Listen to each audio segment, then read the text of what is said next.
CCD సమాజ వికాస కేంద్రం Madala charitable trust వారి ఆర్థిక సహకారంతో మన గ్రామంలో నిర్వహించిన సీసీ కెమెరా ప్రారంభోత్సవానికి విచ్చేసి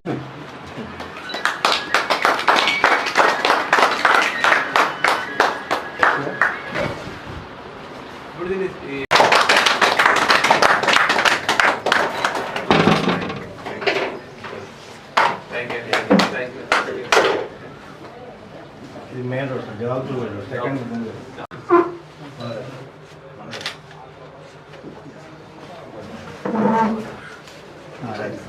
सर कुछ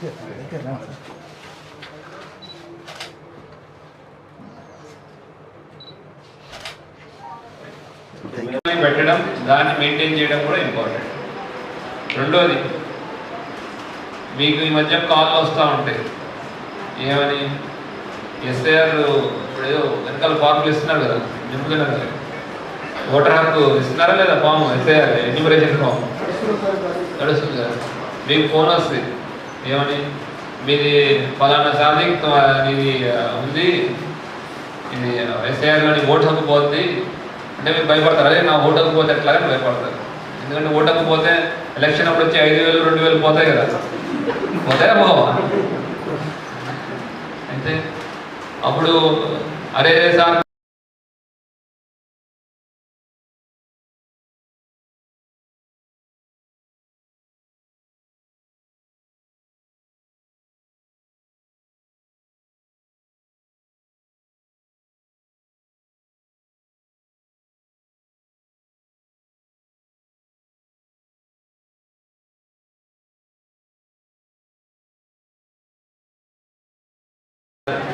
కెమెరా మార్చేశారు సార్, కరెంటు వచ్చి మొత్తం పాడైపోయింది ఇవన్నీ ఇదిగా చెప్తాం.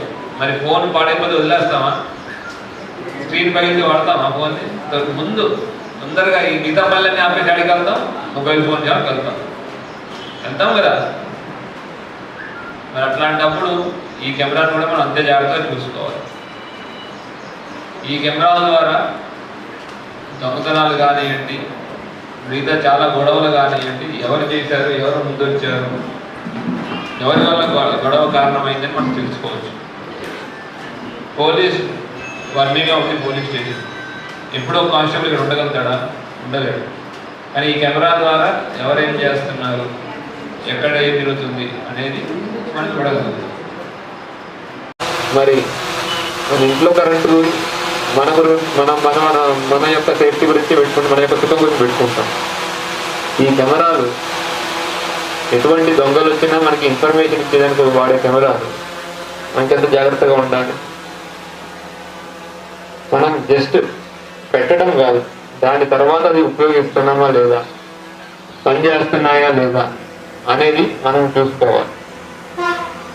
ఒకరు ఒకేసారి కాకుండా రోజుకొకరన్నా వచ్చి ఊరికి ఎట్లాగో వస్తాము గ్రామ పంచాయతీ కార్యాలయానికి, లేదంటే తెల్లారి వాకింగ్కి వెళ్తారు, అరే వైర్లన్నీ చక్కగా ఉన్నాయా లేదా ఏమి చెక్ చేసుకోవడం చాలా ఇంపార్టెంట్. ఇప్పుడు ఎస్ఐఆర్ నడుస్తూ ఉంది, వాళ్ళందరినీ కాపాడాలి, వాళ్ళని అందరిపైన. తర్వాత ఇంకా చూస్తున్నాం ఇంకా కెమెరాల్లో హైవేస్, మన స్టేట్ హైవే అనుకునే స్కూల్ కూడా ఉంది. ఆ స్కూల్లో పిల్లలు రోడ్డు క్రాస్ చేయాలి, రావాలి, అక్కడి నుంచి వెహికల్స్ కూడా స్పీడ్గా వస్తాయి. వాటి గురించి కూడా మేము ఫీడ్బ్యాక్ అరేంజ్ చేపిస్తాం. కానీ మన పిల్లల గురించి జాగ్రత్త తీసుకోవాలి. పిల్లలు పెరిగేదానికి అంటే ఇంగ్లీష్లో సేయింగ్ ఉంటుంది, సామెత అనుకోండి, సామెత లాంటిది. It needs a village to rice a kid. అంటే ఒక పిల్లల్ని పెంచడానికి ఒక విలేజ్, గ్రామం కావాలి. మన పిల్లల భవిష్యత్తు కూడా మన మీదే ఉంటుంది, మన గ్రామం పైనే ఉంటుంది. సో వాళ్ళు ఏంటంటే వాళ్ళు జాగ్రత్తగా చూసుకోవడానికి మనకి ఏమైతే ఎఫర్ట్ పుట్టింగ్ చేయాలో, మేమేం చేయాలో కూడా మేము అందరం కూర్చొని చేద్దాం. సో దట్ మన రోడ్స్ని సేవ్ చేసుకోవడం, మన పిల్లల్ని మనం కాపాడుకుంటాం. ఇంకా రోడ్స్ పాయింట్ ఆఫ్ వ్యూలో కొన్ని ఇంజనీరింగ్ చేంజెస్ చేయాలి ఇక్కడ. But at the same time ఇక్కడ కూర్చొని చూడండి, ఎంతమంది హెల్మెట్ వేసుకెళ్తారో చూడండి. ఇక్కడే కూర్చొని చూడండి. మన ఊరు మన భద్రత మన బాధ్యత అనే ఒక కార్యక్రమం నిజామాబాద్ పోలీస్ తీసుకున్నారు. దాంట్లో ఏంటి అంటే మన భద్రత అనేది మన బాధ్యతే, బయట వాళ్ళది కాదు. అంటే ఒక చిన్న ఎగ్జాంపుల్, మన శ్రీనగర్లో ఈ రోడ్డు పైన ఎన్నో యాక్సిడెంట్లు అయినాయి, ఎంతోమంది చనిపోయారు. కానీ ఎంతమంది హెల్మెట్ పెట్టుకుంటాం? చాలా తక్కువ మంది పెట్టుకుంటాం. ఎంతమంది సీట్ బెల్ట్ పెట్టుకుంటాం? చాలా తక్కువ మంది. ఎందుకంటే ఎప్పుడు అనిపిస్తుంది ఏముంది హెల్మెట్ అంటే సిటీల్లోకి వెళ్తే వస్తుంది హెల్మెట్ పెట్టుకోవాలి అంటే, ఇక్కడ రోడ్డు మీద పడితే యాక్సిడెంట్ అవ్వవా?